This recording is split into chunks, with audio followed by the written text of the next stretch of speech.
연봉 2억의 디자이너 자리를 버렸어요. 그 사람의 진심 하나만 믿고 한국행을 택했죠. 말도 안 통하는 낯선 땅이 두려웠어요. 하지만 한국의 공기는 이상하게 따뜻했죠. 부유한 삶보다 더 값진 걸 찾았어요. 한국의 정이라는 따뜻한 울타리 덕분이죠. 지금은 복덩이 며느리라 불립니다.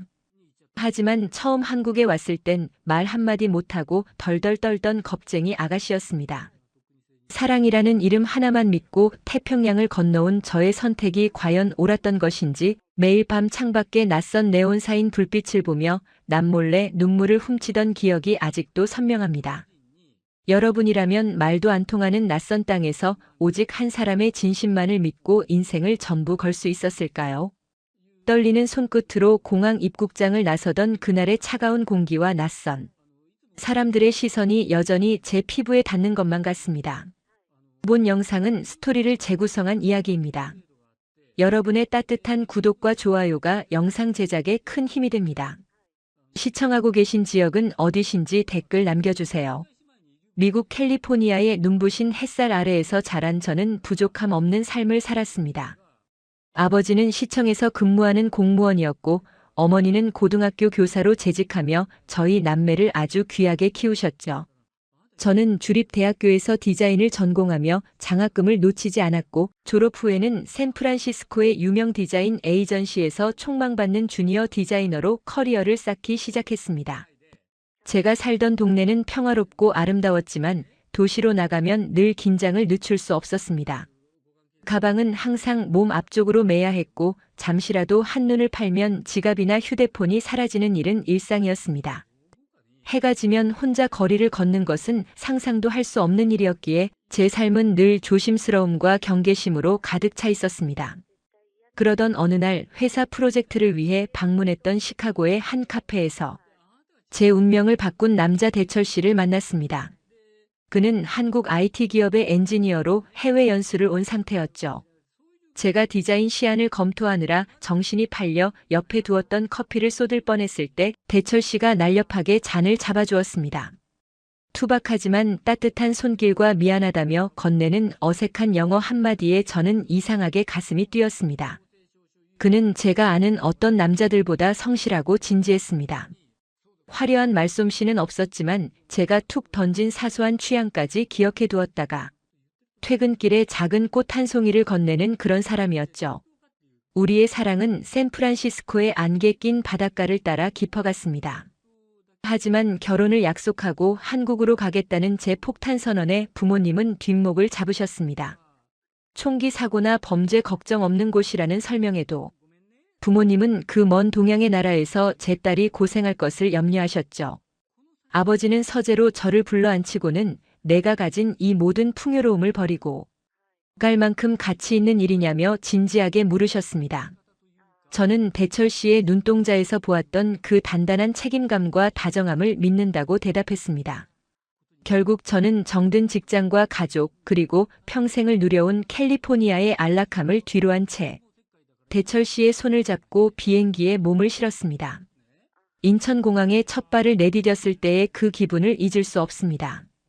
거대한 공항의 깨끗함과 질서 정연함에 압도당하면서도 한편으로는 이제 돌아갈 곳이 없다는 막막함이 가슴을 짓눌렀습니다. 대철 씨는 제 가방을 모두 챙겨들고 환하게 웃으며 저를 이끌었습니다. 하지만 한국에서의 시작은 예상보다 치열했습니다. 서울의 집값은 상상을 초월했고 대철 씨가 모아둔 돈과 제 저축을 합쳐도 우리가 살 수 있는 곳은 크지 않은 빌라였습니다. 매일 아침 창문을 열면 마당 대신 앞집의 벽이 보였고 들리는 소리는 샌프란시스코의 파도 소리가 아닌 자동차 경적 소리였습니다. 저는 언어의 벽에 부딪혀 혼자 슈퍼마켓에 가는 것조차 겁이 났고 하루 종일 집 안에서 대철 씨가 퇴근하기만을 기다리는 처지가 되었습니다. 그러던 어느 주말 대철 씨가 기분 전환을 시켜준다며 저를 데리고 시내의 아주 크고 세련된 카페에 갔습니다. 사람들은 너무나 평온해 보였고 저는 오랜만에 느껴보는 세련된 분위기에 조금씩 마음이 풀렸습니다. 그런데 그때 저는 제 눈을 의심하는 광경을 목격했습니다. 옆 테이블에 앉아있던 여성이 노트북과 최신형 스마트폰, 그리고 명품 가방이 놓인 테이블을 그대로 둔 채 화장실로 향하는 것이었습니다. 저는 소스라치게 놀라 대철 씨의 팔을 붙잡았습니다. 대철 씨, 저 여자분 물건을 그냥 두고 갔어요. 누가 훔쳐가면 어떡해요? 빨리 알려줘야 해요. 제 다급한 목소리에 대철 씨는 허허 웃으며 대답했습니다. 제니, 걱정하지 마세요. 한국은 원래 이래요. 아무도 안 가져가요. 저는 믿을 수 없었습니다. 샌프란시스코나 뉴욕에서 이런 행동은 내 물건을 가져가라고 광고하는 것과 다름없었으니까요. 저는 그 여성이 돌아올 때까지 제 음료는 입에도 대지 못한 채 그 테이블을 감시하듯 지켜보았습니다. 수많은 사람이 그 테이블 옆을 지나갔지만 누구 하나 노트북 근처에 손을 대지 않았습니다. 5분이 지나고 10분이 흘렀을 무렵 화장실에 갔던 여성은 아주 평온한 얼굴로 돌아와 다시 노트북 앞에 앉아 작업을 시작했습니다. 저는 그 광경이 마치 마술처럼 느껴졌습니다. 이게 정말 가능한 일인가요? 대철 씨는 제 놀란 표정을 보더니 제 손을 잡고 부드럽게 말했습니다. 여긴 한국이잖아요. 밤에 혼자 산책해도 되는 나라고 잃어버린 지갑도 경찰서에 가면 돌아오는 나라예요. 그날 이후 저는 한국이라는 나라를 다시 보기 시작했습니다. 낯선 언어와 좁은 집이라는 벽에 갇혀보지 못했던 한국의 진면목이 조금씩 보이기 시작한 것이죠. 며칠 뒤 저는 용기를 내어 혼자 집 근처 시장에 나갔습니다. 아직 한국말이 서툴러 스마트폰 번역기를 손에 꼭 쥐고 있었죠. 시장 입구에서 상인들이 외치는 소리에 귀가 먹먹했지만 그 활기찬 분위기가 싫지 않았습니다. 사과 몇 알을 사기 위해 노점 앞에 섰을 때 머리가 희끗한 할머니 한 분이 저를 보고 환하게 웃으셨습니다. 아이고, 외국 새댁이네. 이 예쁜 아가씨가 어디서 왔을까? 할머니의 말씀은 다 알아들을 수 없었지만 그 따뜻한 눈빛만은 고스란히 전해졌습니다. 제가 사과 3알을 봉지에 담고 서툰 한국말로 얼마예요? 라고 묻자 할머니는 제 손에 든 검은 봉지에 사과 2알을 더 넣어주셨습니다. 저는 깜짝 놀라 안 된다고 돈을 더 내야 한다고 손사래를 쳤습니다. 그러자 할머니는 제 손을 꽉 잡으며 말씀하셨습니다. 괜찮아, 이건 덤이야 덤. 멀리서 오느라 고생 많았지. 밥 잘 챙겨 먹고. 할머니의 거칠고 따뜻한 손등이 제 손에 닿는 순간 참아왔던 감정이 울컥 쏟아졌습니다. 본국에서 하녀들이 차려주던 화려한 식탁보다 샌프란시스코의 세련된 레스토랑보다 더 큰 위로가 그 사과 2알에 담겨 있었습니다. 낯선 이에게 아무 데가 없이 건네는 이 투박한 마음, 그것이 제가 한국에서 처음으로 만난 진심이었습니다. 집으로 돌아오는 길, 저는 제니라는 이름 대신 이방인으로 불리던 서러움을 조금씩 씻어냈습니다. 대철 씨가 말했던 그 정이라는 것이 무엇인지 어렴풋이 알 것 같았습니다. 도심 카페에서 본 신뢰와 시장 골목에서 느낀 다정함이 합쳐져 제가 이 땅에 뿌리 내릴 수 있는 힘이 되어주고 있었습니다. 물론 아직도 시어머니와의 만남이 남아 있었고 한국의 복잡한 가족 문화에 적응해야 하는 큰 숙제가 있었지만 그날 시장 할머니가 잡아준 손의 온기는 저에게 새로운 용기를 주었습니다. 저는 현관문을 열고 들어서며 식탁 위에 놓인 사과를 바라보았습니다. 빨갛게 익은 사과처럼 제 한국 생활도 조금씩 익어갈 수 있을 것만 같았습니다. 그날 저녁 퇴근한 대철 씨에게 시장에서 있었던 일을 들려주었습니다. 대철 씨는 제 손을 잡으며 미안하다고 더 좋은 환경에서 시작하게 해주지 못해 늘 마음이 무거웠다고 고백했습니다. 하지만 저는 사과를 한 입 크게 베어 물며 웃어 보였습니다. 대철 씨, 저 이제 무섭지 않아요. 한국은 참 따뜻한 나라인 것 같아요. 대철 씨의 눈시울이 붉어지는 것을 보며 저는 제가 선택한 이 사랑이 결코 틀리지 않았음을 다시 한번 확신했습니다. 하지만 그런 평화도 잠시, 며칠 뒤 시어머니께서 저희 집을 방문하시겠다는 연락이 왔습니다. 깐깐하기로 소문난 한국의 시어머니를 어떻게 대해야 할지 드라마에서 보던 무서운 시어머니면 어쩌나 하는 걱정에 제 가슴은 다시금 두근거리기 시작했습니다. 시어머니께서 오시는 날 아침 저는 새벽같이 일어나 집안을 청소하고 대철 씨에게 배운 한국 음식을 준비하느라 진땀을 뺐습니다. 샌프란시스코에서 디자인 안을 짤 때보다 훨씬 더 긴장되는 순간이었습니다. 초인종 소리가 울리고 문을 열었을 때 거기에는 한복 대신 정갈한 옷차림을 한 매서운 눈매의 시어머니께서 서 계셨습니다. 저는 떨리는 목소리로 안녕하세요라고 인사를 건넸고 시어머니는 아무런 대답 없이 제 집 안 곳곳을 훑어보기 시작하셨습니다. 제 가슴은 터질 듯이 뛰었고 캘리포니아의 자유롭던 생활이 그립다는 생각이 머릿속을 스쳐 지나갔습니다. 하지만 시어머니의 손에 들린 커다란 보따리들이 하나둘씩 풀리기 시작하면서 저는 또 한 번 예상치 못한 상황을 맞이하게 되었습니다. 보따리 안에는 시어머니께서 직접 담근 김치와 밑반찬들, 그리고 제가 한국 생활에 적응하기 힘들까봐 챙겨오신 각종 생활용품이 가득했습니다. 시어머니는 무뚝뚝한 말투로 이거 먹고 기운 차려라, 마른 것 좀 봐라 하시며 주방으로 들어가 국을 끓이기 시작하셨습니다. 샌프란시스코에서 부모님이 보내주신 택배와는 또 다른 투박하지만 묵직한 사랑의 무게가 느껴졌습니다. 저는 주방 한 구석에 서서 시어머니의 뒷모습을 바라보며 묘한 감정에 휩싸였습니다. 말은 통하지 않아도 그 뒷모습에서 느껴지는 것은 저를 밀어내는 차가움이 아니라 어떻게든 품어주려는 한국적인 따스함이었습니다. 저는 조심스럽게 시어머니 곁으로 다가가 제가 도울 일이 없는지 물었습니다. 시어머니는 슬쩍 저를 보시더니 웃으셨습니다. 그 웃음 한 번에 제가 가졌던 모든 두려움이 녹아내리는 것 같았습니다. 한국이라는 나라 그리고 이 가족 안에서 제가 앞으로 겪어야 할 일들이 많겠지만 적어도 혼자는 아니라는 확신이 들었습니다. 대철 씨의 사랑과 시어머니의 츤데레 같은 배려, 그리고 길거리에서 만난 이름 모를 사람들의 호의까지. 저는 캘리포니아의 대저택보다 좁은 이 아파트가 조금씩 더 안락하게 느껴지기 시작했습니다. 밤이 깊어 시어머니와 대철 씨가 잠든 거실을 바라보며 저는 창밖의 서울 야경을 감상했습니다. 불빛들이 마치 저를 환영하는 별들처럼 반짝이고 있었습니다. 저는 이제 이방인이 아닌 누군가의 아내이자 며느리로서 그리고 한국의 일원으로서 첫 발을 내딛고 있었습니다.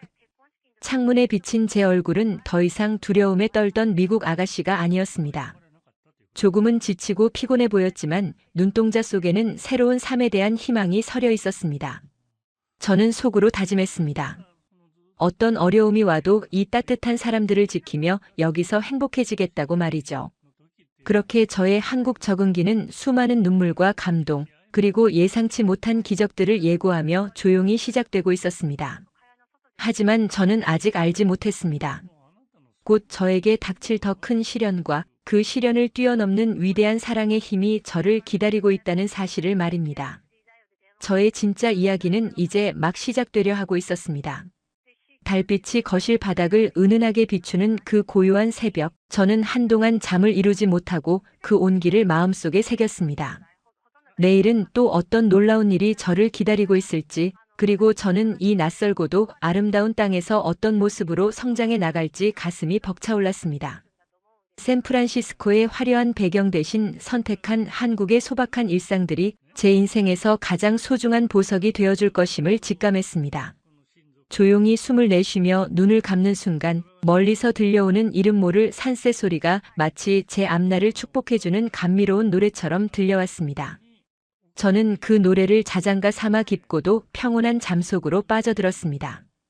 아침 햇살이 창을 넘어 제 얼굴을 간지럽힐 때 저는 어제와는 확연히 다른 활기찬 기분으로 눈을 떴습니다. 주방에서는 이미 시어머니의 도마질 소리가 경쾌하게 울려 퍼지고 있었고 대철 씨는 잠이 덜 깬 눈으로 저를 보며 잘 잤냐고 속삭였습니다.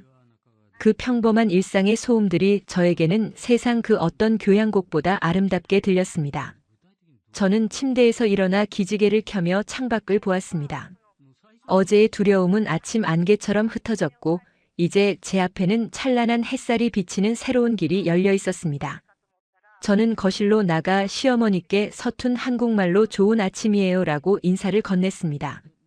시어머니는 여전히 무심한 듯 고개를 끄덕이셨지만 냄비에서 올라오는 구수한 된장찌개 냄새가 저를 향한 환영의 인사임을 저는 이미 알고 있었습니다.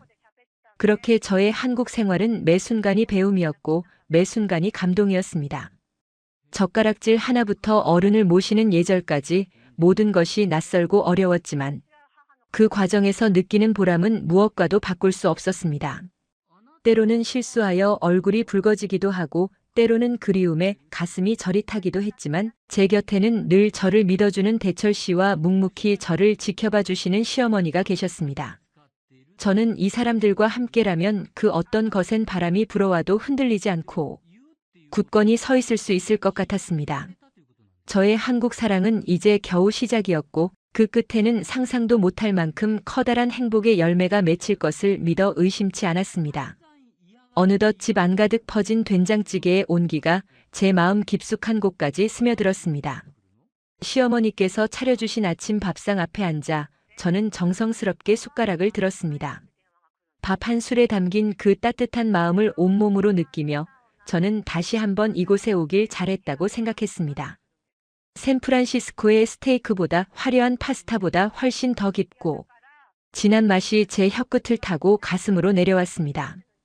이것이 바로 한국의 맛이고 한국의 정이라는 것을 저는 깨달았습니다. 저는 대철 씨와 시어머니의 얼굴을 차례로 바라보며 환하게 웃었습니다. 저의 새로운 인생은 이제 막 찬란한 막을 올리고 있었습니다. 앞으로 닥칠 수많은 우여곡절과 갈등, 그리고 그것을 극복해 나가는 과정들이 저를 기다리고 있겠지만 저는 두렵지 않았습니다.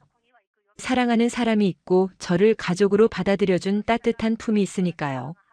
저는 이 소중한 인연을 지키기 위해 제가 가진 모든 진심을 다할 것입니다. 저의 한국 적응기는 단순한 정착의 과정을 넘어 진정한 자아를 찾아가고 진정한 사랑의 의미를 깨달아가는 아름다운 여정이 될 것입니다. 그 여정의 끝에서 제가 만나게 될 풍경은 얼마나 더 눈부실지 벌써부터 기대가 되었습니다. 저는 밥그릇을 깨끗이 비우고 시어머니께 맛있게 잘 먹었습니다라고 정중히 인사했습니다. 시어머니의 입가에 아주 작은 미소가 번졌고 그 미소는 저에게 100만 불짜리 보석보다 더 값진 선물이었습니다. 저의 하루는 그렇게 희망찬 시작을 알렸습니다. 밖으로 나가면 여전히 낯선 풍경들이 가득하겠지만 이제는 그것들을 호기심 어린 눈으로 바라볼 여유가 생겼습니다. 카페에 물건을 두고 다녀도 안전한 나라, 시장에서 덤을 얹어주는 인심이 살아있는 나라. 이런 기적 같은 나라에서 저의 두 번째 인생을 꽃피울 수 있다는 사실이 정말 감사했습니다. 저는 대철 씨의 출근길을 배웅하며 그를 힘껏 안아주었습니다. 고마워요. 저를 이곳으로 데려와줘서. 대철 씨는 제 이마에 짧게 입을 맞추며 대답했습니다. 저야말로 고마워요, 제니. 저를 믿어줘서요. 우리의 짧은 대화 속에는 세상 그 어떤 화려한 수식어도 필요 없는 진심이 가득 담겨 있었습니다. 저는 거실 소파에 앉아 잠시 창밖의 구름을 바라보았습니다. 캘리포니아의 하늘만큼이나 파랗고 높은 한국의 가을 하늘이 저를 보고 미소 짓는 듯 했습니다. 이제 저는 더 이상 길을 잃은 아이가 아니었습니다. 사랑의 나침반을 따라 이곳에 왔고 이제는 이곳이 저의 집이 되었습니다. 시어머니께서 깎아주신 사과 한 조각을 입에 넣으며 저는 오늘 해야 할 일들을 차근차근 정리해 보았습니다. 한국어를 더 열심히 공부하고 시어머니께 한국 요리도 배우고 또 제가 잘하는 디자인 실력을 살려 이 사회의 보탬이 될 수 있는 일을 찾아봐야겠다고 생각했습니다. 저의 한국 생활은 이제 막 씨앗을 뿌린 상태지만 머지않아 울창한 숲을 이룰 것을 저는 확신했습니다. 그렇게 저의 소중한 오전 시간이 흘러가고 있었습니다. 집안은 평온했고 제 마음은 잔잔한 호수처럼 평화로웠습니다. 가끔 들려오는 동네 아이들의 웃음소리와 골목길을 지나가는 자동차 소리마저 이제는 정겨운 일상의 배경음악이 되었습니다. 저는 책상 앞에 앉아 부모님께 드릴 편지를 쓰기 시작했습니다. 엄마, 아빠, 저는 잘 지내고 있어요. 이곳은 제가 생각했던 것보다 훨씬 더 따뜻하고 안전한 곳이에요. 저를 걱정하지 마세요. 저의 진심이 담긴 편지가 태평양을 건너 부모님께 닿을 때쯤이면 저도 이곳에서 훨씬 더 단단한 사람으로 성장해 있겠죠. 저는 설레는 마음으로 펜을 움직였습니다. 저의 이야기는 아직 끝나지 않았습니다. 오히려 지금부터가 진짜 시작일지도 모릅니다. 낯선 문화와 부딪히며 깨지고 다듬어지는 과정 속에서 저는 더 빛나는 원석이 되어갈 것입니다. 그리고 그 과정들을 여러분과 함께 나누고 싶습니다. 사랑 하나 믿고 한국에 온 미국 세댁 제니의 좌충우돌 적응기, 앞으로 어떤 놀라운 반전과 감동이 펼쳐질지 꼭 지켜봐 주세요. 저는 이제 시어머니와 함께 시장 나들이를 나갈 준비를 합니다. 오늘 시장에서는 또 어떤 따뜻한 인연을 만나게 될까요? 저는 가벼운 발걸음으로 신발을 신었습니다. 현관문을 열고 나서는 순간 기분 좋은 바람이 제 뺨을 스치고 지나갔습니다. 한국에서의 새로운 하루가 저를 향해 활짝 웃고 있었습니다. 시장으로 향하는 길에 시어머니께서는 제 손을 살며시 잡으셨습니다. 거친 손마디에서 느껴지는 세월의 흔적이 제 마음을 뭉클하게 했습니다. 시어머니는 아무 말씀도 안 하셨지만 그 손의 온기는 수만 가지 말보다 더 깊게 제 영혼에 각인되었습니다. 우리는 말없이 나란히 걸으며 이 가을의 정취를 만끽했습니다. 길가에 핀 코스모스가 바람에 흔들리며 우리를 반겨주었고 지나가는 이웃들은 시어머니께 반갑게 인사를 건넸습니다. 시어머니는 우리 며느리야라며 저를 소개하셨고 저는 수줍게 고개를 숙여 인사했습니다. 사람들의 축하 섞인 시선 속에서 저는 비로소 진정한 소속감을 느꼈습니다. 이 소중한 순간들을 하나하나 기억 속에 저장하며 저는 오늘 하루도 최선을 다해 살아가겠다고 다짐했습니다. 저의 한국 생활은 단순히 사는 곳을 옮긴 것이 아니라 제 영혼의 안식처를 찾은 여정이었습니다. 그리고 그 여정은 앞으로도 계속될 것입니다. 더 깊은 사랑과 더 넓은 이해를 향해 나아가는 저의 발걸음은 멈추지 않을 것입니다. 여러분도 저와 함께 이 아름다운 여행을 함께 해주시길 바랍니다. 저의 진심 어린 이야기가 누군가에게는 용기가 되고 누군가에게는 따뜻한 위로가 되기를 진심으로 소망합니다. 저는 이제 시장 통로를 따라 시어머니의 보폭에 맞춰 천천히 걸어 들어갔습니다. 그곳에는 생동감 넘치는 한국의 삶이 저를 기다리고 있었습니다. 활기찬 상인들의 외침과 고소한 기름 냄새가 어우러진 시장 안은 그야말로 살아있는 축제의 장이었습니다. 저는 시어머니 곁에 바짝 붙어 이 신기한 풍경들을 눈에 담았습니다. 만두를 빚는 아주머니의 날렵한 손길, 떡볶이 판에서 올라오는 매콤달콤한 김 그리고 싱싱한 채소들이 뽐내는 고운 빛깔들. 이 모든 것들이 저에게는 새로운 영감의 원천이 되었습니다. 저는 마음속으로 이 풍경들을 스케치하며 언젠가 저만의 감각으로 한국의 아름다움을 디자인에 담아내고 싶다는 꿈을 꾸었습니다. 제 인생의 새로운 캠퍼스는 이제 막 알록달록한 색깔들로 채워지기 시작했습니다. 시어머니는 단골 야채 가게 앞에 멈춰서서 주인과 담소를 나누기 시작하셨습니다. 주인 아주머니는 저를 보더니 어머나 정말 인형처럼 예쁘네 하시며 시금치 한 단을 덤으로 주셨습니다. 저는 이제 덤이라는 말이 나올 때마다 가슴이 벅차오르는 것을 느낍니다. 그것은 단순한 공짜 물건이 아니라 사람과 사람 사이를 잇는 따뜻한 끈이라는 것을 알기 때문입니다. 저는 아주머니께 감사합니다라고 크고 또박또박하게 인사했습니다. 아주머니는 기특하다는 듯 제 등을 토닥여 주셨습니다. 그 손길에서 저는 낯선 이방인이 아닌 동네의 일원으로 받아들여지는 기쁨을 맛보았습니다. 샌프란시스코의 화려한 스카이라인을 뒤로하고 한국에 온 지도 벌써 몇 달이 지났습니다. 처음에는 낯선 환경과 언어 때문에 집 안에만 웅크리고 있었지만 대철 씨가 퇴근길에 어깨를 축 늘어뜨린 채 들어오는 모습을 보며 저는 더 이상 이렇게 있을 수만은 없다고 생각했습니다. 한국의 물가는 생각보다 비쌌고 대철 씨 혼자 버는 월급으로는 서울 근교의 작은 빌라. 월세와 관리비를 내고 나면 생활비가 턱없이 부족했습니다. 특히 고향에 계신 부모님의 병원비 소식까지 겹치면서 제 마음은 급해졌습니다. 비록 캘리포니아에서 귀하게 자란 외동딸이었고 평생 펜대만 굴리며 디자인 작업을 해왔지만 지금 당장 제가 할 수 있는 일이라면 무엇이든 해야만 했습니다. 저는 무작정 동네 구석구석을 돌아다니며 구인 광고를 살피기 시작했습니다. 하지만 서툰 한국말과 경력 없는 외국인 여성을 반겨주는 곳은 흔치 않았습니다. 수십 번의 거절 끝에 겨우 일자리를 구한 곳은 집에서 버스로 새 정거장 떨어진 곳에 있는 커다란 갈비탕 집이었습니다. 오전 10시부터 밤 10시까지 쉬지 않고 손님들이 쏟아지는 그곳에서 제가 할 일은 설거지와 홀서빙 보조였습니다. 샌프란시스코의 쾌적한 사무실에서 에어컨 바람을 쐬며 마우스를 움직이던 제 손에 이제는 뜨거운 김이 모락모락. 나는 뚝배기와 미끄러운 세제 거품이 가득 들려 있었습니다. 처음 며칠 동안은 그야말로 지옥 같았습니다. 거대한 고기 솥에서 나오는 열기는 숨을 턱턱 막히게 했고 수백 개가 넘는 뚝배기를 닦느라 허리는 끊어질 듯 아팠습니다. 고무 장갑 속으로 들어온 뜨거운 물 때문에 손가락 끝은 퉁퉁 불어 터졌고 손목은 파스를 붙이지 않으면 제대로 움직일 수조차 없었습니다. 미국에서 디자인 시안을 만들 때 쓰던 섬세한 손가락들이 이제는 거친 수세미와 독한 세제에 시달리며 투박해져 갔습니다. 퇴근하고 집에 돌아오면 발바닥이 타들어가는 듯한 통증 때문에 제대로 걷지도 못하고 거실 바닥에 쓰러지듯 누워버리곤 했습니다. 대철 씨는 그런 제 모습을 보며 가슴 아파했습니다. 제니, 제발 그만둬요. 내가 조금 더 고생하면 돼요. 당신이 이런 험한 일을 하려고 한국에 온 게 아니잖아요. 대철 씨는 제 부르튼 손을 잡고 눈시울을 붉혔습니다. 하지만 저는 억지로 웃으며 대철 씨를 안심시켰습니다. 아니에요, 대철 씨. 저 생각보다 힘이 세요. 그리고 통장에 조금씩 쌓이는 돈을 보면 힘든 줄도 모르겠는걸요. 사실은 눈물이 쏟아질 만큼 힘들었지만 대철 씨의 어깨에 놓인 짐을 조금이라도 덜어주고 싶다는 마음 하나로 저는 매일 아침 다시 고무장갑을 꼈습니다.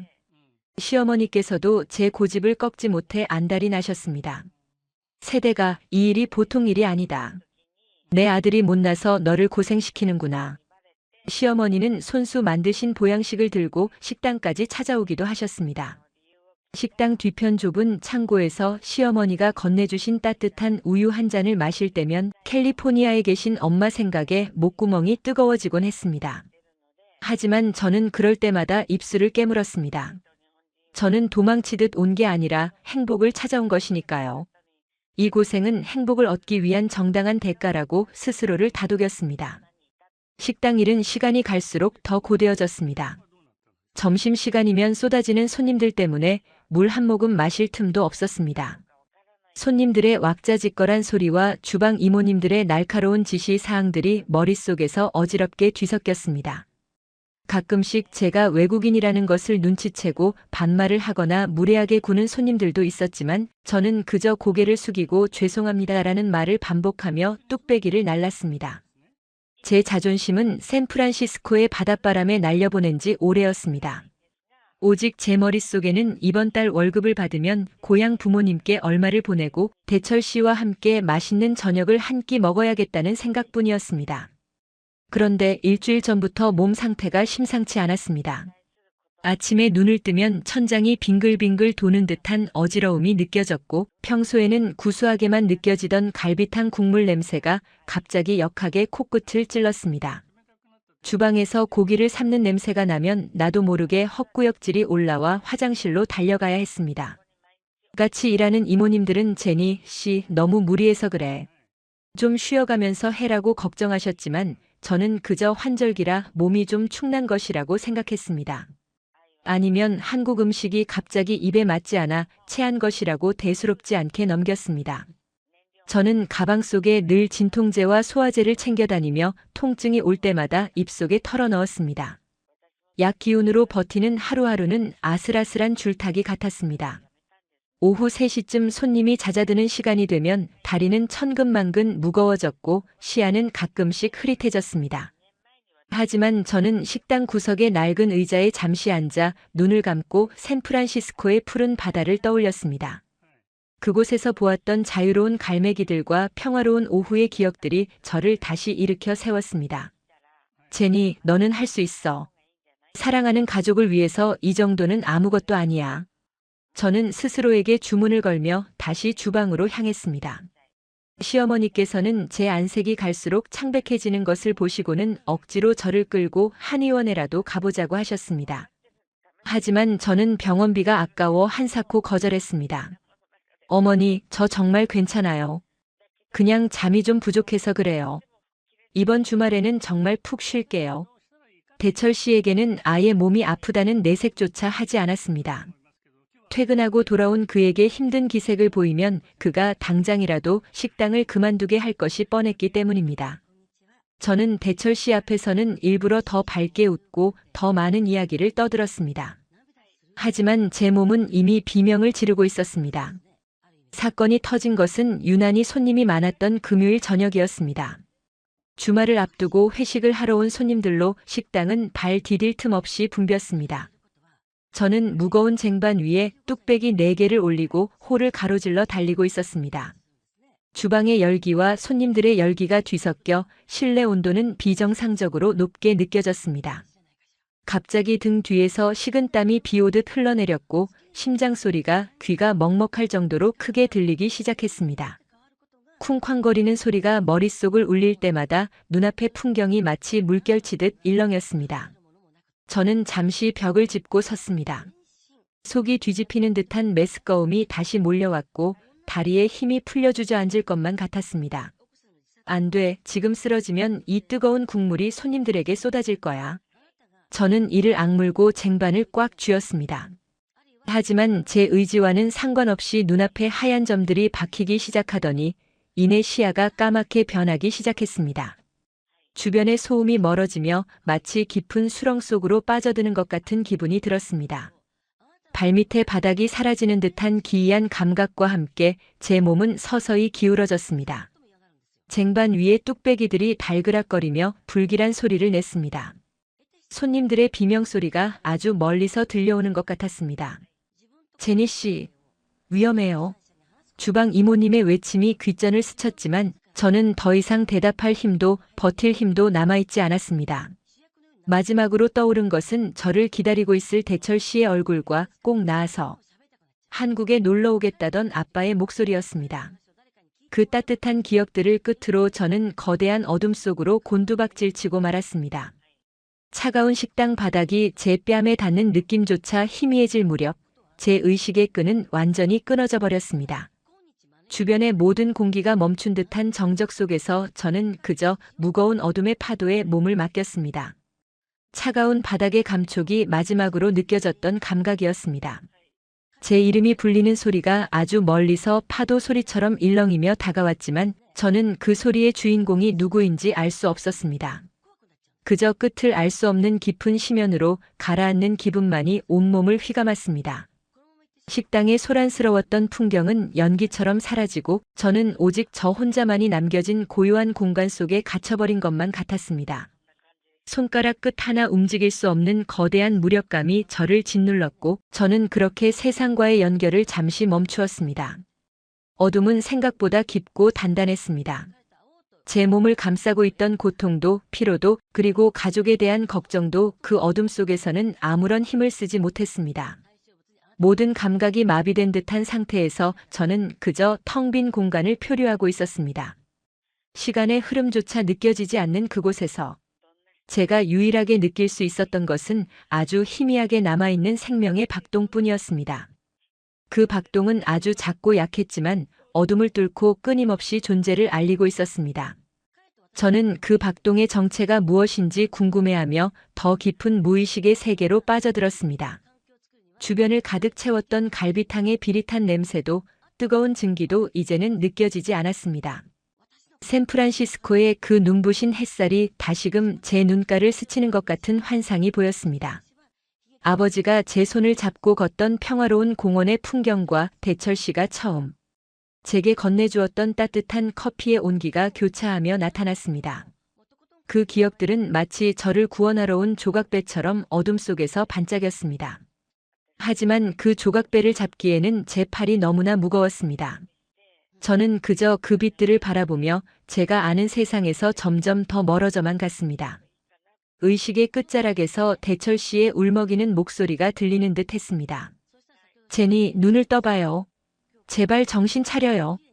그 목소리는 저를 다시 세상 밖으로 끌어올리려는 듯 간절하게 울려 퍼졌습니다. 하지만 저는 대답할 수 없었습니다.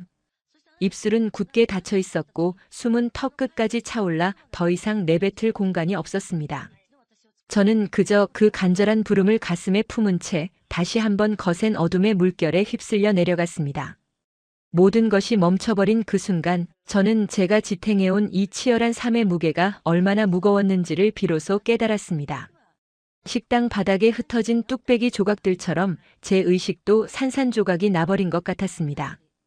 뜨거운 국물이 바닥을 적시고 사람들의 발자국 소리가 요란하게 울려 퍼졌지만 저는 그 무엇도 방어할 수 없었습니다.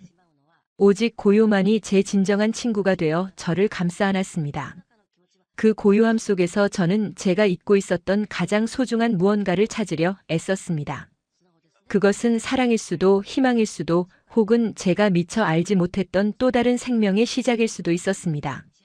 하지만 그 답을 찾기도 전에 저는 더 깊은 잠의 나락으로 떨어지고 말았습니다. 제 몸은 차가운 바닥에 누워 있었지만 영혼은 아주 높은 곳에서 이 모든 광경을 내려다보는 듯한 기이한 경험을 했습니다. 쓰러진 저를 보고 비명을 지르는 손님들과 허겁지겁 달려와 제 상태를 살피는 주방 이모님들의 당황한 기색이 보였습니다. 119를 불러야 한다는 다급한 목소리가 허공을 갈랐고 누군가는 제 손을 잡고 계속해서 이름을 불렀습니다. 하지만 그 모든 소동은 저와는 아무런 상관이 없는 남의 일처럼 느껴졌습니다. 저는 그저 이 지독한 피로에서 벗어날 수 있다는 사실에 안도하며 평온하게 눈을 감았습니다. 마지막 남은 의식의 불꽃이 가늘게 떨리며 꺼져갔습니다. 마치 전원이 차단된 기계처럼 제 모든 시스템은 동작을 멈추었습니다. 거대한 정적이 제 귀를 메웠고 저는 비로소 아무런 짐도 지지 않은 순수한 상태로 돌아갔습니다. 제가 그토록 갈구했던 안식이 이런 형태일 줄은 몰랐지만 저는 그 차가운 평화에 몸을 맡겼습니다. 세상은 여전히 시끄럽게 돌아가고 있었지만 저의 시간은 여기서 잠시 멈추어 서기로 했습니다. 그렇게 저는 낯선 한국 땅의 차가운 식당 바닥 위에서 가장 긴박하고도 고요한 순간을 맞이했습니다. 어둠의 끝에는 무엇이 기다리고 있을까요? 다시 눈을 떴을 때 저는 어떤 세상을 보게 될까요? 대철 씨의 슬픈 얼굴이 아닌 환희에 찬 미소를 볼 수 있을까요? 그런 수많은 질문들이 의식의 수면 위로 떠올랐다가 사라졌습니다. 저는 그 모든 의문을 뒤로 한 채 이제는 정말 저를 부르는 깊은 어둠 속으로 완전히 몸을 던졌습니다. 제 인생의 가장 치열했던 이막이 이렇게 예상치 못한 위기 속에서 멈추어 서고 있었습니다. 저의 숨소리는 이제 아주 가늘게 이어질 뿐이었고 제 방 안의 등불은 잠시 꺼져버렸습니다. 깊은 잠에 늪은 저를 놓아줄 생각이 없는 듯 했습니다. 저는 그 속에서 아주 오래된 꿈을 꾸었습니다. 캘리포니아의 바닷가에서 부모님과 함께 연을 날리던 어린 시절의 저를 보았습니다.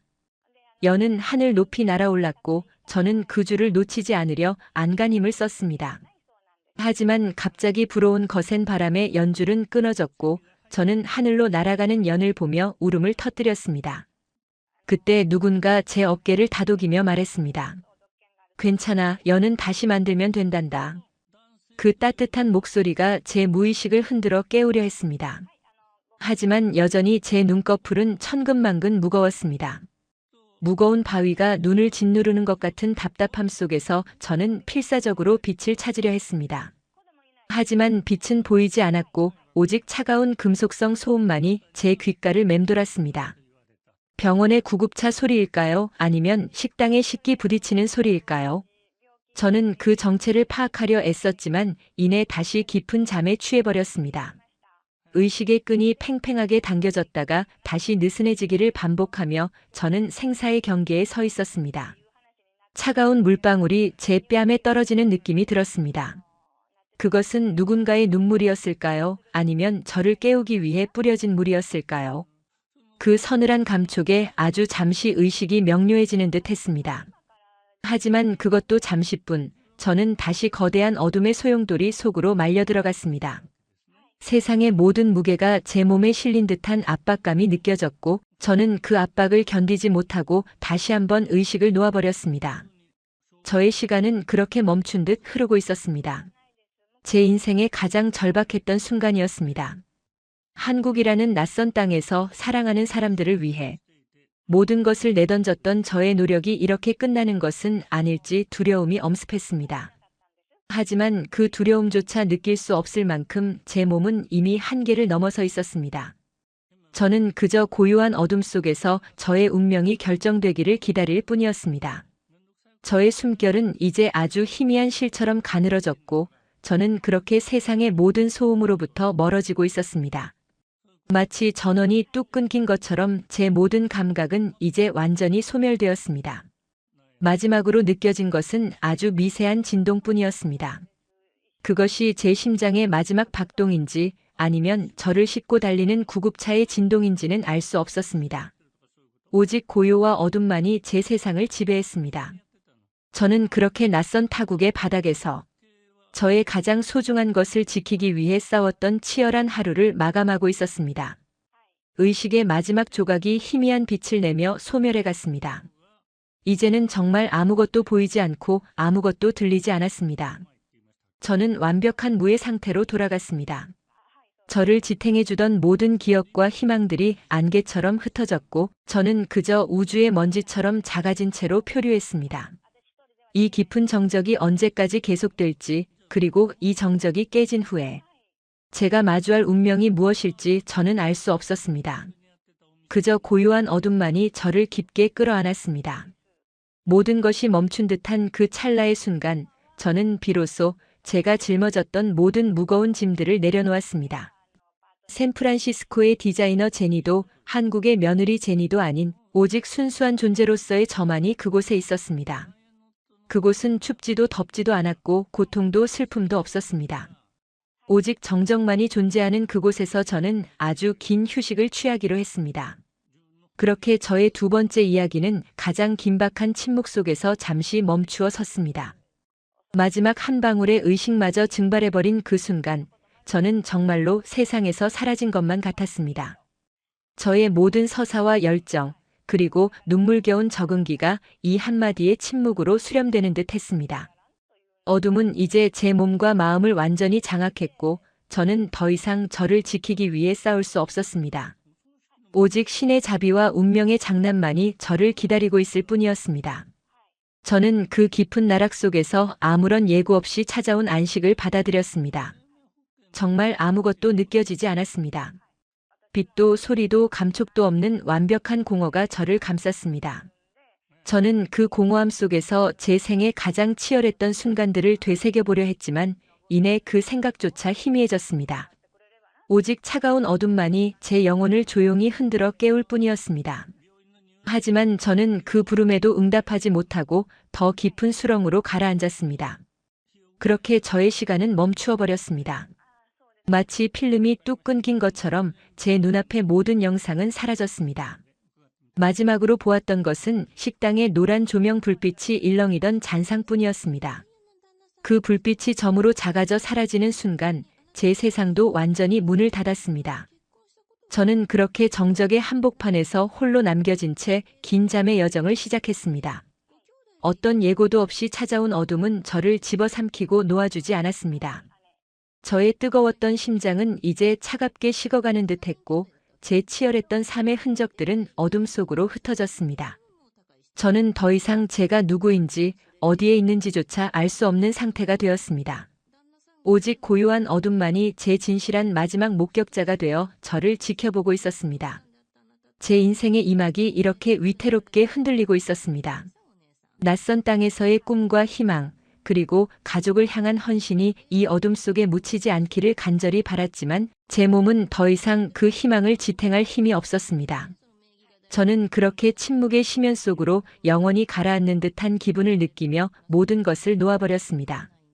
의식의 마지막 불꽃이 꺼지는 순간 저는 비로소 완벽한 어둠과 하나가 되었습니다.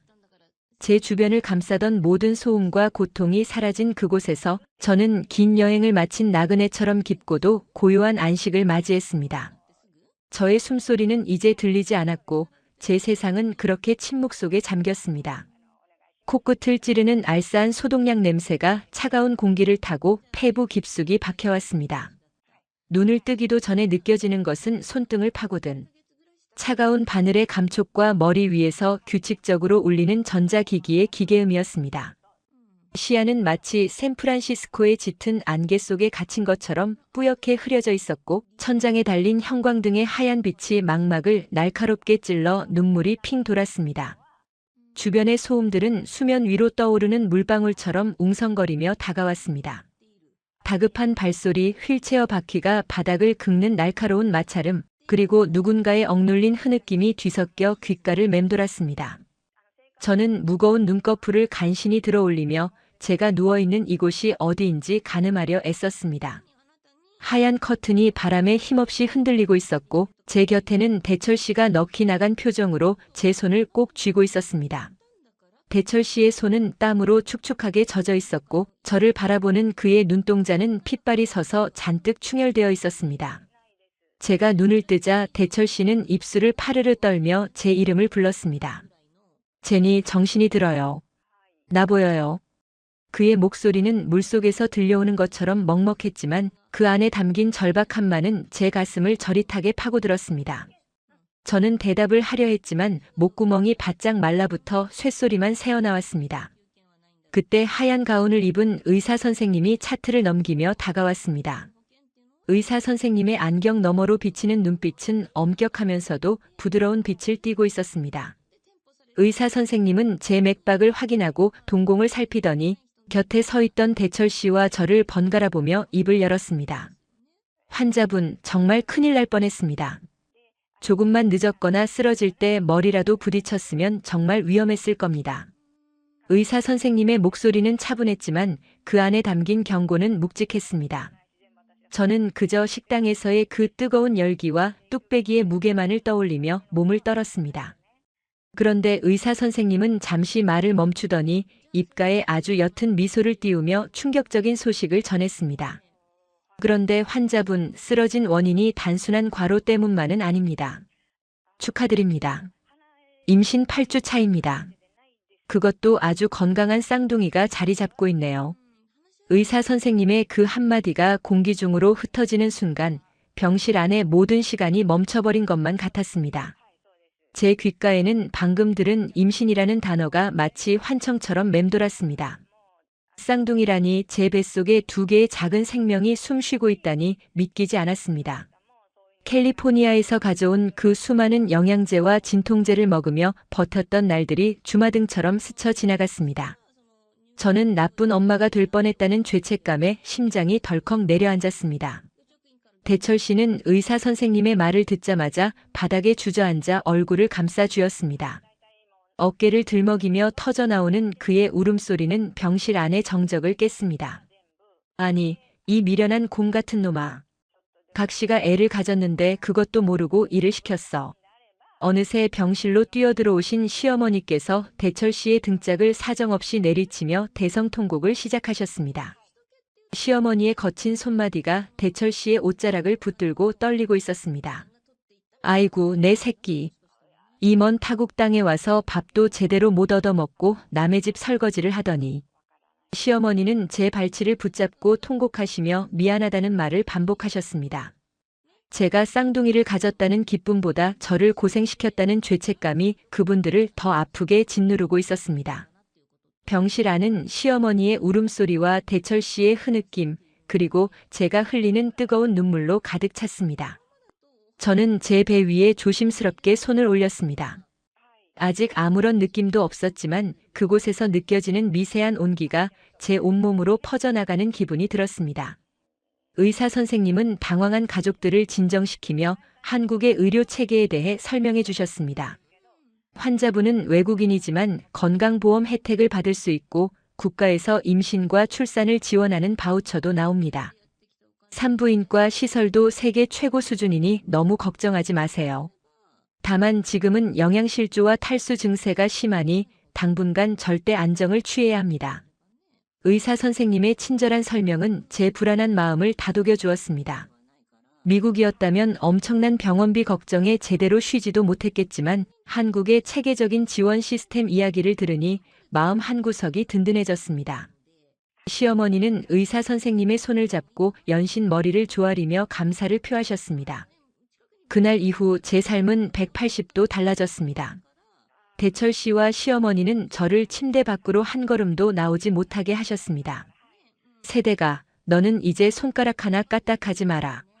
모든 건 이 어미가 다 할 테니 너는 예쁜 것만 보고 맛있는 것만 먹어라.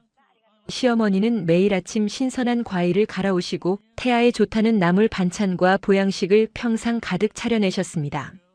대철 씨 역시 퇴근하자마자 제 발을 씻겨주며 태교 음악을 틀어주었습니다. 하지만 평생을 치열하게 살아온 저에게 아무것도 하지 않고 누워만 있는 시간은 고역이었습니다. 샌프란시스코에서 창의적인 일을 하며 느꼈던 그 성취감이 그리워졌고 가족들에게 짐이 되고 있다는 생각에 자꾸만 마음이 가라앉았습니다. 그러던 어느 날 저는 시어머니께서 장을 보러 가신 사이 방구석에 밀려나 있던 제 낡은 노트북을 펼쳤습니다. 캘리포니아에서 가져온 디자인 툴들이 깔려있는 그 노트북은 제 정체성과도 같았습니다. 저는 심심풀이로 한국의 전통 문양과 제가 공부했던 서양의 세련된 타이포그래피를 결합한 디자인을 만들기 시작했습니다. 한국의 단청 색감은 너무나 매혹적이었고 그것을 현대적으로 재해석하는 작업은 제 가슴을 다시 뛰게 했습니다. 저는 제가 만든 디자인을 개인 SNS와 한국의 유명 디자인 커뮤니티에 하나둘씩 올렸습니다. 별다른 기대 없이 올린 게시물이었지만 반응은 상상을 초월했습니다. 처음에는 이방인이 바라본 한국의 미학이라는 제목으로 입소문을 타더니 곧이어 수천 개의 공유와 댓글이 달리기 시작했습니다. 와, 한국의 색감이 이렇게 세련될 수 있다니. 당장이라도 티셔츠나 에코백으로 만들고 싶네요. 라는 댓글들을 보며 저는 전율을 느꼈습니다. 며칠 뒤 제 디자인을 눈여겨본 한 중견 의류 브랜드의 팀장으로부터 연락이 왔습니다. 저희 브랜드의 이번 가을 시즌 콜라보레이션 메인 디자이너로 모시고 싶습니다. 계약 조건은 파격적이었고 무엇보다 재택근무가 가능하다는 점이 임신 중인 저에게 큰 장점이었습니다. 저는 떨리는 손으로 계약서를 검토하며 이것이 현실인지 꿈인지 분간할 수 없었습니다. 시어머니와 대철 씨는 제가 노트북 앞에 앉아 있는 것을 보고 처음엔 깜짝 놀라 달려오셨습니다. 제니, 몸조리해야지, 이게 뭐 하는 거야? 하지만 제가 보여준 디자인과 브랜드에서 온 제안서를 보시고는 입을 다물지 못하셨습니다. 우리 며느리가 이렇게 대단한 사람이었냐며 시어머니는 제 손을 잡고 덩실덩실 춤을 추셨습니다. 대철 씨는 감격에 겨워 제 어깨를 감싸 안았습니다. 제니, 당신의 재능이 드디어 빛을 발하는군요. 몸을 쓰지 않고도 당신의 능력으로 우리 아이들을 위한 기반을 닦을 수 있다니 정말 기적 같아요. 그날 이후 저는 침대에 누워 태교를 하며 틈틈이 디자인 작업을 이어갔습니다. 식당 바닥에서 쓰러졌던 비극적인 순간은 이제 제 인생의 거대한 반전을 위한 서막에 불과했습니다. 브랜드와의 첫 미팅이 화상으로 진행되던 날, 저는 캘리포니아에서 입던 단정한 셔츠를 꺼내 입었습니다. 화면 속의 관계자들은 제 시안을 보고 연신 엄지를 치켜 세웠습니다. 한국인보다 더 한국의 정서를 깊게 이해하고 있다는 찬사가 쏟아졌습니다. 저는 그들의 칭찬을 들으며 한국이라는 나라가 저에게 준 따뜻한 정과 영감이 제 창의력의 원천이 되었음을 깨달았습니다. 계약금으로 들어온 첫 수익이 통장에 찍히던 날, 저는 그 숫자를 보고 한참 동안 눈물을 흘렸습니다. 식당에서 수천 개의 뚝배기를 닦아야 벌 수 있었던 그 큰 돈이 제가 가장 잘하고 사랑하는 일을 통해 들어온 것이 믿기지 않았습니다. 저는 그 돈으로 가장 먼저 시어머니의 낡은 보일러를 교체해드리고 고향 부모님께는 저의 임신 소식과 함께 넉넉한 송금을 보냈습니다. 캘리포니아의 부모님은 화상통화 너머로 기쁨의 눈물을 흘리시며 한국이 제 딸에게 기적을 선물했다며 연신 감사를 표하셨습니다. 저의 재능은 SNS를 타고 더 널리 퍼져나갔습니다. 한국의 유명 일간지에서 인터뷰 요청이 들어왔고 제 디자인이 입혀진 제품들은 출시되자마자 품절 대란을 일으켰습니다. 저는 이제 식당의 이방인 알바생이 아니라 한국의 미를 전 세계에 알리는 주목받는 디자이너로 우뚝 섰습니다. 시어머니는 동네 사람들에게 우리 며느리가 텔레비전에 나왔다며 자랑하시기에 바쁘셨고 대철 씨는 제 전용 매니저를 자처하며 저의 건강과 스케줄을 꼼꼼히 챙겼습니다. 저는 제 뱃속에서 커가는 쌍둥이들을 느끼며 이 아이들이 저에게 가져다준 이 엄청난 행운에 매일 밤 감사의 기도를 올렸습니다. 위기는 기회의 또 다른 이름이라는 말을 저는 비로소 온몸으로 체험하고 있었습니다. 만약 제가 그날 식당에서 쓰러지지 않았다면 제가 임신했다는 사실도 제 안에 잠들어 있던 그 놀라운 재능의 가치도 깨닫지 못했을 것입니다. 고통스러웠던 적응의 시간들이 이제는 가장 아름다운 추억의 배경이 되어 저를 지탱해주고 있었습니다. 저는 이제 더 이상 한국이 낯선 땅이 아니라고 느꼈습니다. 이곳은 제 아이들이 태어날 고향이자 저의 자아를 다시 꽃 피우게 해준 은혜로운 땅이었습니다. 성공의 서막은 이제 막 오르기 시작했습니다. 제 디자인이 들어간 대형 5개 광고판이 서울 강남의 한복판에 걸리던 날, 저는 대철 씨와 함께 그 앞에 섰습니다. 수많은 사람 사이에서 반짝이는 제 이름을 보며 저는 대철 씨의 손을 꽉 잡았습니다. 제니, 정말 자랑스러워요. 대철 씨의 속삭임에 저는 그의 품에 얼굴을 묻었습니다. 눈앞에 펼쳐진 서울의 야경은 그 어느 때보다 찬란하게 빛나고 있었고, 제 가슴 속에서는 앞으로 펼쳐질 더 큰 기적들에 대한 설렘이 파도처럼 밀려왔습니다. 저는 이제 당당하게 한국의 구성원으로서, 그리고 두 아이의 엄마로서 저만의 길을 걸어갈 준비가 되어 있었습니다. 브랜드와의 정식 계약 체결을 위한 최종 미팅을 앞둔 아침, 저는 정갈하게 거울 앞에 섰습니다. 뱃속의 아이들이 힘차게 움직이는 것이 느껴졌습니다.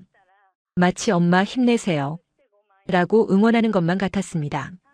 저는 창문을 열고 들어오는 기분 좋은 가을바람을 맞으며 미소 지었습니다. 샌프란시스코의 바람보다 더 포근하고 익숙한 느낌이었습니다. 저는 가방을 챙겨 들고 문을 나섰습니다. 현관문 앞에서 시어머니께서 제 손을 잡으며 말씀하셨습니다. 우리 복덩이, 오늘도 잘 다녀오너라. 저는 시어머니의 따뜻한 눈빛을 뒤로하고 제 인생의 가장 찬란한 성공을 향해 힘찬 발걸음을 내디뎠습니다. 미팅 장소인 강남의 세련된 오피스 빌딩에 도착했을 때 로비의 대형 화면에는 제가 디자인한 영상이 반복해서 흘러나오고 있었습니다.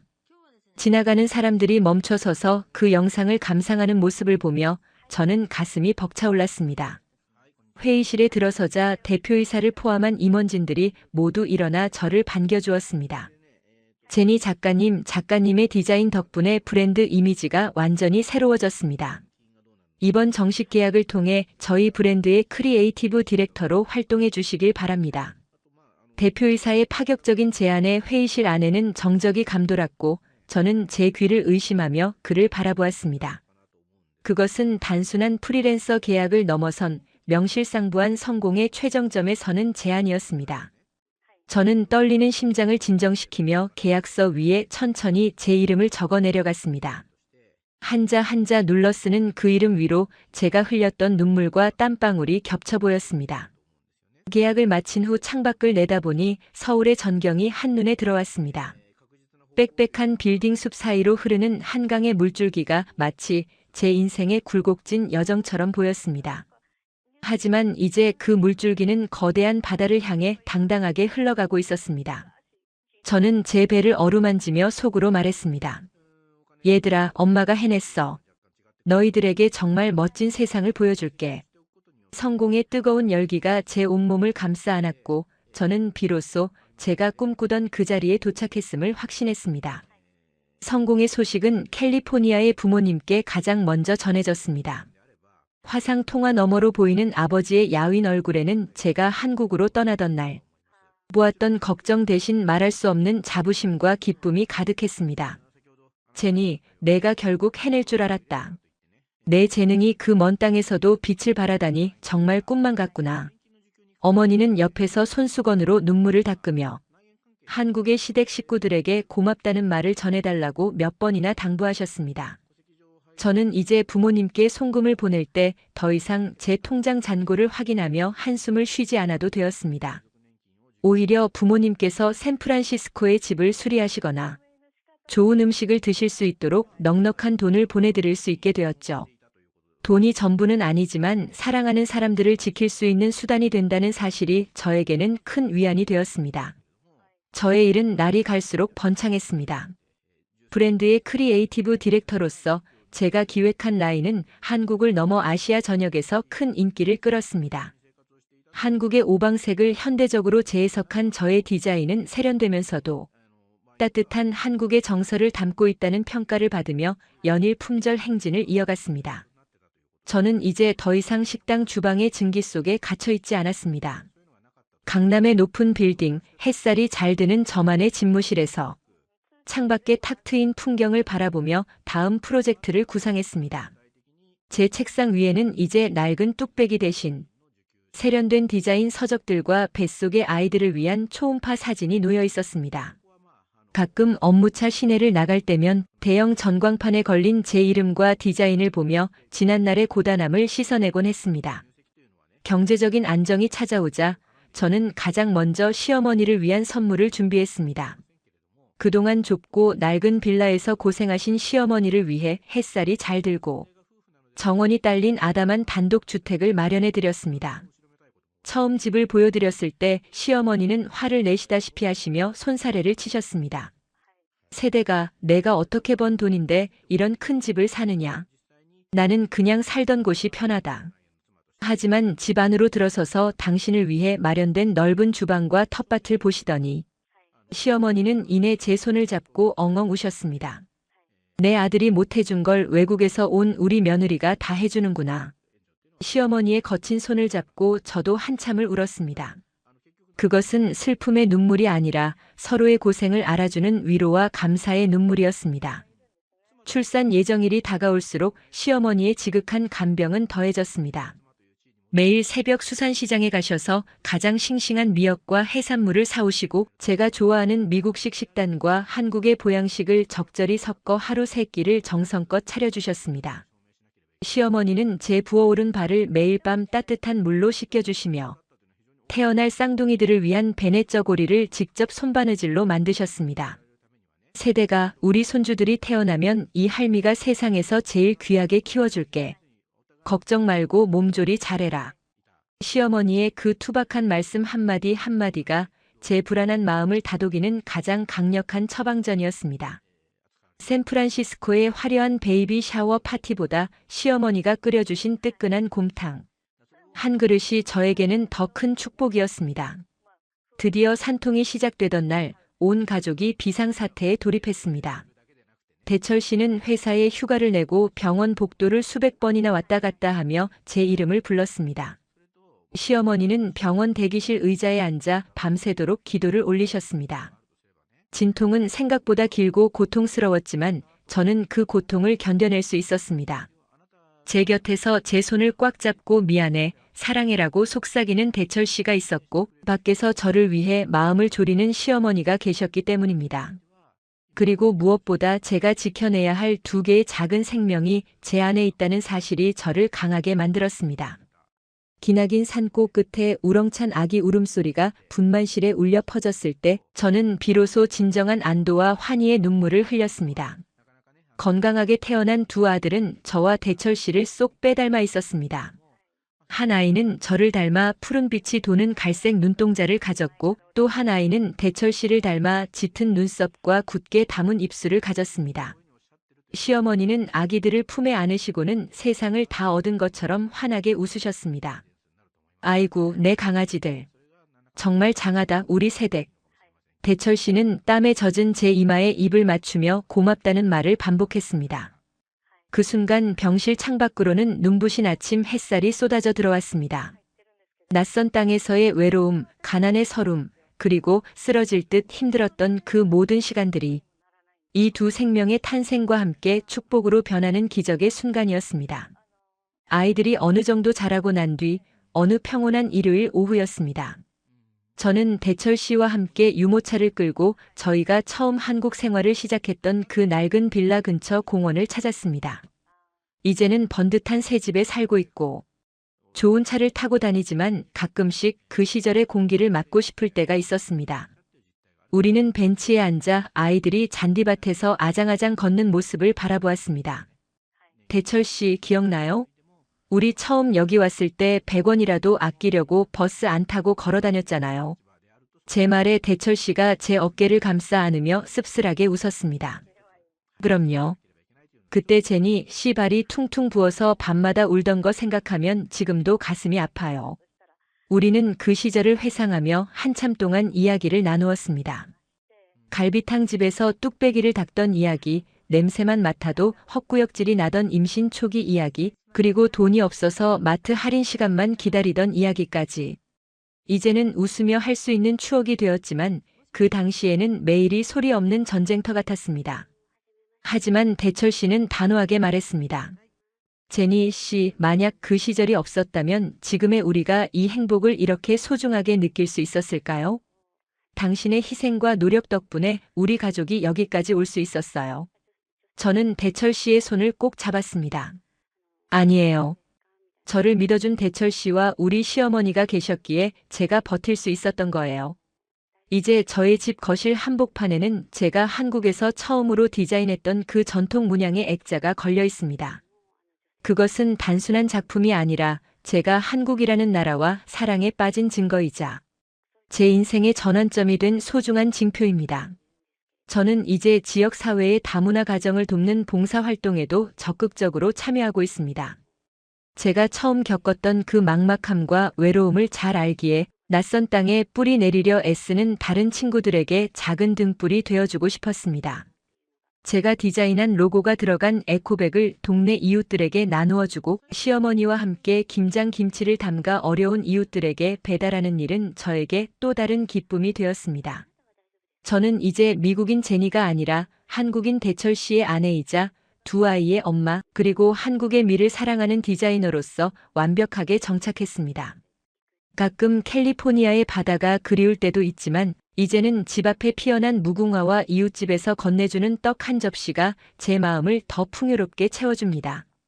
한국의 정이라는 것은 처음엔 낯설고 부담스러웠지만 이제는 제 영혼을 지탱하는 가장 따뜻한 외투가 되었습니다. 저는 이 땅에서 제 아이들이 꿈을 꾸며 자라나고 저 역시 더 깊이 있는 예술가로 성장해 나갈 것을 믿습니다. 어느덧 저녁 노을이 붉게 물들며 온 세상을 황금빛으로 물들였습니다. 저는 아이들을 데리고 집으로 돌아오는 길에 시어머니께 전화를 걸었습니다. 어머니, 오늘 저녁은 제가 맛있는 거 해드릴게요. 얼른 오세요. 수화기 너머로 들려오는 시어머니의 밝은 목소리에 제 마음도 덩달아 즐거워졌습니다. 이제 저는 압니다. 행복은 대단한 성공에 있는 것이 아니라 오늘 하루 사랑하는 사람들과 따뜻한 밥 한 끼를 나누고 소소한 이야기를 주고받는 평범한 순간 속에 있다는 것을요. 저의 코리안 드림은 그렇게 가장 평범하고도 위대한 행복으로 완성되었습니다. 집 현관문을 열자 은은한 나무 향기와 가족의 온기가 저를 반겼습니다. 거실 창밖으로는 서울의 불빛들이 하나둘씩 켜지며 보석처럼 빛나고 있었습니다. 저는 그 불빛들을 보며 조용히 미소 지었습니다. 사랑하는 남편, 눈에 넣어도 아프지 않을 아이들, 그리고 친어머니보다 더 저를 아껴주시는 시어머니까지. 저는 세상에서 가장 부유한 사람이 되었습니다. 낯선 타국에서의 눈물은 이제 보석 같은 추억이 되었고 저의 앞날에는 오직 찬란한 빛만이 가득할 것임을 느낍니다. 저는 오늘도 다짐합니다. 제가 받은 이 커다란 사랑과 행운을 잊지 않고 주변에 더 많은 사람과 나누며 살아가겠다고 말이죠. 저의 인생 이막은 이제 막 절정을 지나 더욱 깊고 그윽한 향기를 내뿜고 있습니다. 앞으로 어떤 도전과 변화가 찾아올지라도 저는 이제 두렵지 않습니다. 제 곁에는 사랑이 있고 제 안에는 저를 다시 일으켜 세운 단단한 신념이 있으니까요. 저의 소중한 한국 생활, 그리고 우리 가족의 이야기는 앞으로도 오래도록 행복하게 이어질 것입니다. 긴 이야기 들어주셔서 감사합니다. 구독과 좋아요, 그리고 정성 어린 댓글은 저에게 큰 축복입니다. 구독자님들의 앞날에 꽃길만 펼쳐지기를 기원합니다.